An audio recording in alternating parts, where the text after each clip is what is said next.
টাইপের প্রবলেম নিয়ে আমরা হাজির হয়েছি। সেটা হচ্ছে কি, যে এই ধরনের কোনো যদি একটা রড থাকে, এই রডের মিড পয়েন্ট থেকে হতে পারে বা অন্য কোনো যে কোনো পয়েন্ট থেকে একটা ডিস্টেন্স দূরে কোনো পয়েন্টে যদি আমাদের ইলেকট্রিক ফিল্ডটা বের করতে হলে কি করতে হয়।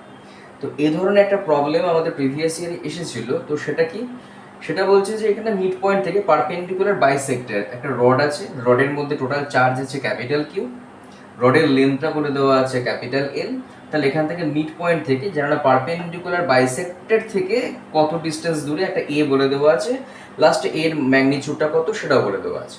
তো এই ধরনের যে কোনো প্রবলেম সলভ করতে গেলে আমাদের কনসেপ্টটা কিভাবে আমরা এগোবো, মানে খুব জটিল প্রবলেম সলভ ইন্টিগ্রেশন বা এই ধরনের না করে একদম সহজ পদ্ধতিতে কিভাবে করা যায়, তার জন্য একটা কনসেপ্টটা কি, যে এই যদি আমাদের রডটা হয়, এই রডের দুটো টার্মিনাল পয়েন্ট থেকে আমরা যেই পয়েন্টে ইলেকট্রিক ফিল্ডটা বের করতে হবে, এদিকে টার্মিনাল পয়েন্ট থেকে একটা যোগ করেছি, এদিকে টার্মিনাল পয়েন্টটা থেকে যোগ করেছি, আর এটা হচ্ছে পারপেন্ডিকুলার লাইনটা।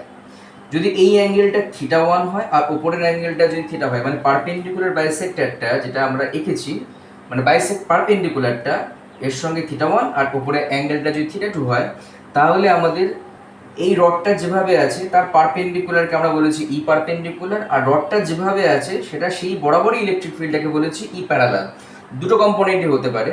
তাহলে তার ভ্যালুগুলো কত হয়, E perpendicular lambda divided by 4 pi epsilon naught into R, আর মানে ডিস্টেন্সটা, into sine theta 1 plus sine theta 2, আর E parallel equal to lambda divided by 4 pi epsilon naught R into cos theta 1 minus cos theta 2। এখানে একটা জিনিস আমরা assume করেছি, ল্যামডাটা হচ্ছে লাইন চার্জ ডেন্সিটি, সেটা হচ্ছে পজিটিভ, মানে কিউ এখানে পজিটিভ, এটা ধরে নিয়ে আমরা এটাকে এঁকেছি। যদি নেগেটিভ হতো ওটা ডিরেকশনটা শুধু পাল্টে যেত। আরেকটা জিনিস মাথায় রাখতে হবে, ই প্যারালাল যেটা আছে সেটা হচ্ছে কস থিটা 1 মাইনাস কস থিটা 2 এবং তার নর্মাল ডিরেকশনটা হচ্ছে নিচের দিকে থাকছে।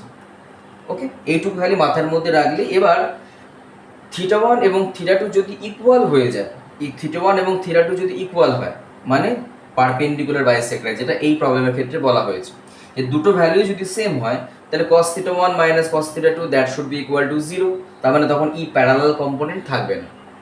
নিশ্চয়ই বোঝা যাচ্ছে, মানে এই হচ্ছে পারপেন্ডিকুলারটা, এই অ্যাঙ্গেলটা আর এই অ্যাঙ্গেলটা যদি সমান হয়, পারপেন্ডিকুলার বাইসেক্টর যেহেতু মিড পয়েন্ট দিয়ে যায়, তাহলে অবভিয়াসলি আমাদের θ1 আর θ2 সমান হয়ে যাবে এবং সেক্ষেত্রে ই প্যারালাল কম্পোনেন্টটা থাকবে না, একমাত্র একটাই কম্পোনেন্ট থাকবে, সেটা হচ্ছে ই পারপেন্ডিকুলার কম্পোনেন্ট এবং তার ভ্যালু এই।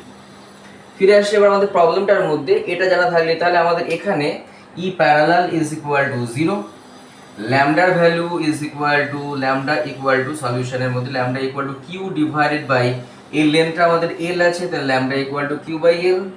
আর θ1 এবং θ2 দুটোই পাবো আমাদের এখানে এই প্রবলেমে, তাহলে এটা হয়ে যাচ্ছে L/2, এই নিচের এটাও হচ্ছে L/2।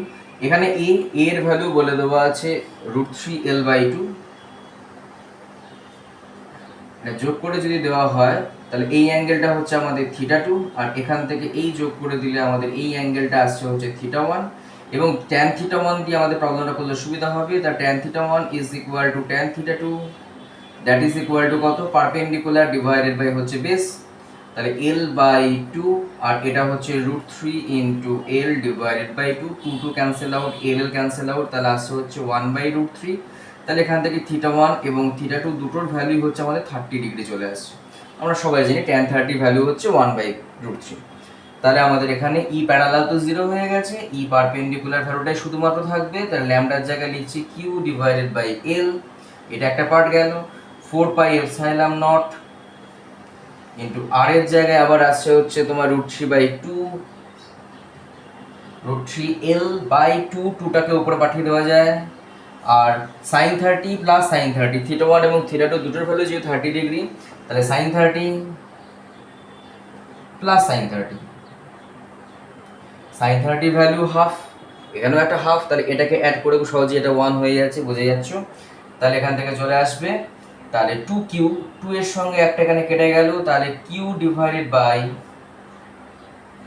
2, এখানে একটা থাকছে, এখানে √3 থাকছে, আর হচ্ছে পাই একটা থাকছে, এপসাইলন নট ইন্টু L²। দেখো ডি অপশনটার সঙ্গে চলে এলো। আমাদের কোনো ভীষণ কঠিন ইন্টিগ্রেশন, কোনো কম্পোনেন্ট তার দুটো পার্ট, আমাদের পুরো জিনিসটাকে আমরা এখানে কভার করে নিয়েছি। তাহলে এই হচ্ছে আমাদের প্রবলেম। আশা করছি তোমরা এটা বুঝতে পেরেছো। এই ধরনের আরও কোনো প্রবলেম আমরা গ্র্যাজুয়ালি ডিসকাস করব। তাই তোমরা আমার একটা নতুন ইউটিউব চ্যানেল আমরা তৈরি করেছি, সেটা হচ্ছে ফিজিক্স স্কুল নামে, কৌশিক সাহা আমার নাম। তাই একটু তোমরা পারলে খুব সহজ হয়, খুব ভালো হয় যদি সাবস্ক্রাইব করে দাও, ঠিক আছে।